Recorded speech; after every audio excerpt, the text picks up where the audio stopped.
It would not be appropriate on a holiday such as today not to embrace that a little bit and talk about your most infamous alcohol-related story. That night that when you talk about drinking or a specific brand alcohol, maybe you're like, oh, this one time. How you would even choose, I don't know. And so that's what, because it's going to be such a difficult decision for me, I'm going to go on one that I wouldn't even consider an infamous moment for me. But my aunt, she tells it at every family gathering. She will tell the server at the restaurant if I'm with her. She tells everyone this story. Okay. It was many years ago, Christmas while I was in college, and all the family was there. We were at my aunt's house, and we thought, let's all have a cousin sleepover at my aunt's house. We haven't had a sleepover in years, and now we're all older. We're of drinking age, so of course, we're all getting wasted. We needed more alcohol, so we sent one cousin to the garage. At some point, all she had to do was go through the home into their garage, which is attached.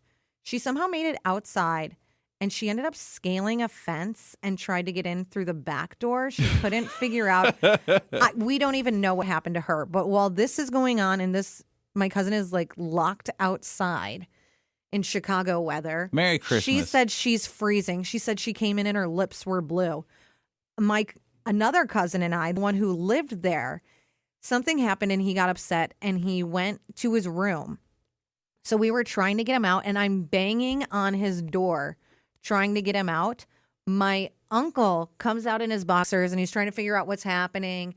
And he said, everyone needs to calm down. Like, everyone is being too wild. At this point, my cousin that was locked outside comes in, and he said he's going to take us all home. And he's going to drive us all home since we've been drinking and we can't get home. And I said, good luck with that. My mom's house is 4 hours away. And she thinks that's the best story. And he said he'll still drive me home. I mean, at least she got back. She got inside. She was warm eventually. She got inside. I don't remember if we ever got my cousin out of his bedroom. I don't know. But it was the last cousin sleepover. You can't do them again after that. That is the end of those. No, we can't. Well, what is your kind of most infamous alcohol-related story? Have something like that? Probably the dumbest one was I had been, out at the club with friends and everything. And at this time, I lived somewhere where I could just like walk home and whatever. Uh-huh.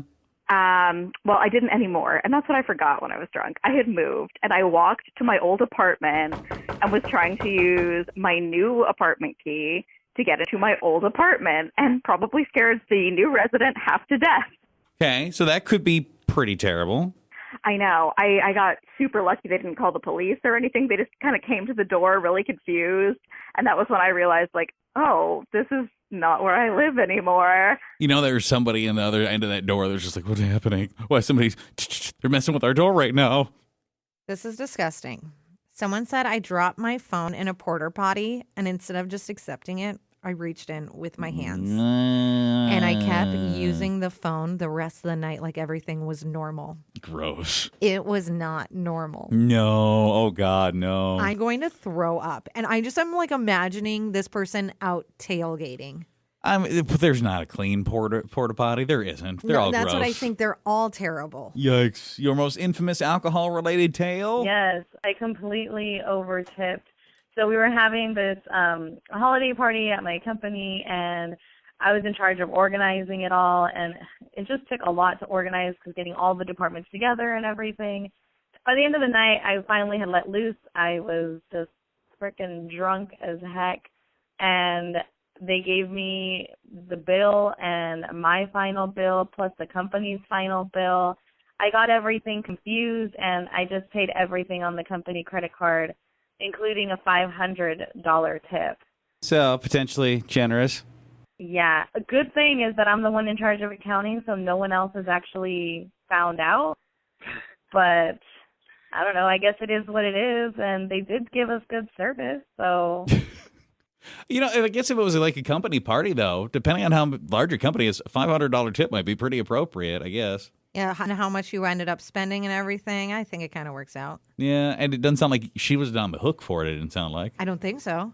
Like, can you imagine if you were the person behind, like, serving at, like, a company party, and they're like, here's your $20. Like, Excuse me? Yeah, what? There's so many people here, sir. Your drunk-related story, the most infamous one, the one you tell everybody. Someone said I cut my own bangs at 2 a.m. with kitchen scissors and no mirror. I was just feeling it. Showed up finally to work Monday looking like I had lost a bet. And someone said, this was years ago. I was at a bar. I thought I went into the bathroom. Nope. I had walked into the kitchen and I just committed. I went to the bathroom in the kitchen. I did get banned from the bar. On this St. Patrick's Day, your most infamous alcohol-related tale. So I left the bar one night, right?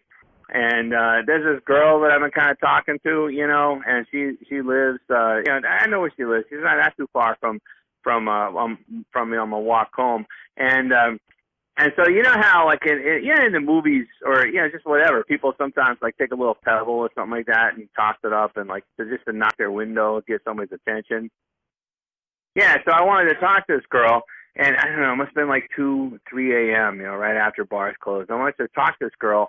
And I pick up a couple little pebbles and I just gently kind of toss them up to her window, And I'm waiting, and the next thing I know, the light goes on in the room, and all of a sudden this big dude burly dude just comes to the window and just starts yelling at me. Man, I couldn't. It was the wrong window, dude. I could not have run faster. I just booking it. I was so wasted, man, but. The only way that could have been worse if it was the right window, and this guy was like, what are you doing throwing pebbles up for my lady? Someone said I drunk texted my boss. Not anything inappropriate, but I was just a little too honest. I told her I respect her leadership, but questioned her hiring choices in the office. Why did I say that? I have no idea. And I had to see her Monday, the following day, like nothing happened, and she brought it up, which was way worse. Yeah, sounds like this is going to go over well. This goes good. Someone said I lost my purse, reported it missing, canceled all my cards, full panic. The next morning, found it in my freezer. No explanation. At least it was okay. Yeah, at least you had it. But then, were you able to like uncancel those cards and use them? But at least you got back your cold, hard cash. Because it was in the freezer. And, your alcohol-related story, the most infamous one. Oh, the dumbest thing I think I've ever done is I got a little too drunk, and I was out on the front lawn, and I kind of passed out for a little bit, and I passed out in a big ant bed. And I woke up a few minutes later, and I had ants all over my body, and I'm kind of like, apparently I'm allergic to ants. So not a good move, had to call the paramedics, all because I was just drunk.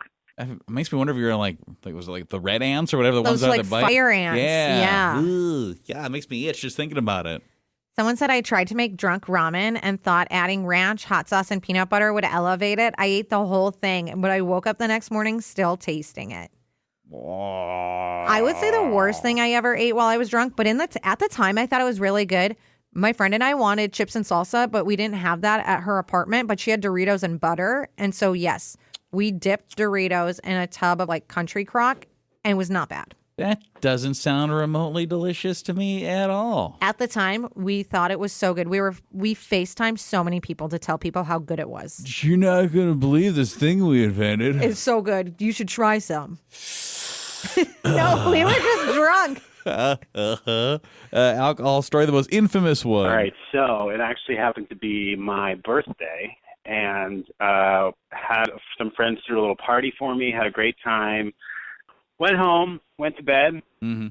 The next morning I wake up, and there is blood everywhere, all over my sheets, going up the staircase leading up to my bedroom. It was like a trail of like Hansel and Gretel, like breadcrumbs. There were just drops of blood. Jeez.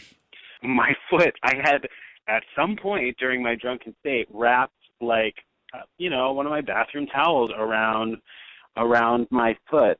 I apparently got up in the middle of the night to use the restroom and completely stubbed my toe, busted it open, like blood everywhere. It was a really bad, like, I don't know. I definitely should have gone to a hospital pretty immediately.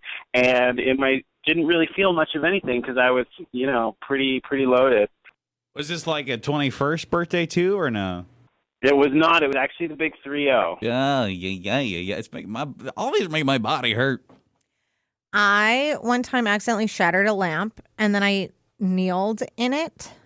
while I was trying to clean up everything, and my leg at the time I thought was gushing. I was home alone. I also lived alone, so that's why I was home alone. We're with you. So then I went to the bar downstairs that I live above, and I walked in and said, "Are there any doctors here?" Were there any doctors there, Amy? There was not, but there was a chiropractor who tried to help me. That's good. Good on him for being like, you know what? Technically, yes. Let's go.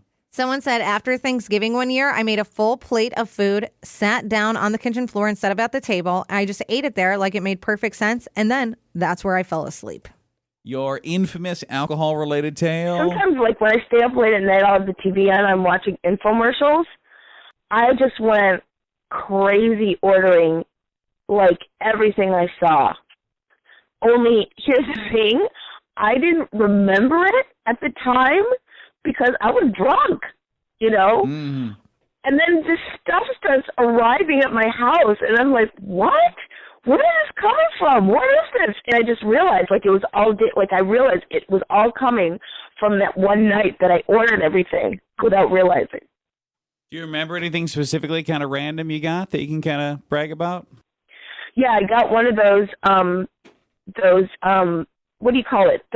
It's like that bow thing that, like, exercises your pectoral muscles and your arms. I just assume Bowflex, but it might be the word bow that's getting me. Was Chuck Norris involved at all? I feel like Chuck Norris was there. You know that one? It's like you push on it, you push out and in, and it's supposed to, like, do wonders for your arms. But ask me if I use it. Ask me if I even used it once. Well, I did try it once. Okay, so the one time it got used. I mean, you got one use out of it. There you go. That's all you needed. Do you have a tale like this, that infamous one where it's like if people are talking about drinking stories, like, oh, well, I got one for you. Someone said I was so drunk once I asked a bartender if I could come behind the bar and tried to make myself a drink, and he just stared at me. Sure. Absolutely not. Someone said my friend was so drunk, so I thought I should be the one to take care of her. So I took her phone to text her boyfriend once she finally got home, and I said she's home safe. Except I accidentally texted her ex. Whole paragraph. He responds immediately. I panicked and just shut her phone off like that would solve it. Probably didn't, no. No, I think you definitely caused more issues. And you have something like that, a story that it'll be told forever. Hey, guys. This Hey. is Robert. Love listening to you today. Funny Appreciate stuff. it. Funny stuff. I've got one for Thanks, you. Rob. Though. All right. This is the dumbest thing that I've done while intoxicated. About a year ago, me and a bunch of my college buddies were drinking. I got really drunk, grabbed an umbrella, threw it like a javelin through my living room window. Yikes. I thought the window was open. It was closed. Completely busted out the window. Had to replace it the next day. You don't do that. That's frowned upon. Listen to this. Someone said we were drunk walking around downtown Minneapolis, and I kept getting our group kicked out of bars. So there were some big UFC fights on, and every time a fight would start to get good or would be close to an end, I would wander away from my group and turn off as many TVs as I could before being escorted out. I have no idea why, but I was having a blast. Nobody else liked that. Just Can I you. say that is usually okay? It's not the best for everyone else, but when you're being so annoying and you're just having the greatest time, why is it always wonderful? And you're just making everyone else so angry. Wonderful till you get popped in the nose or something. Yikes. More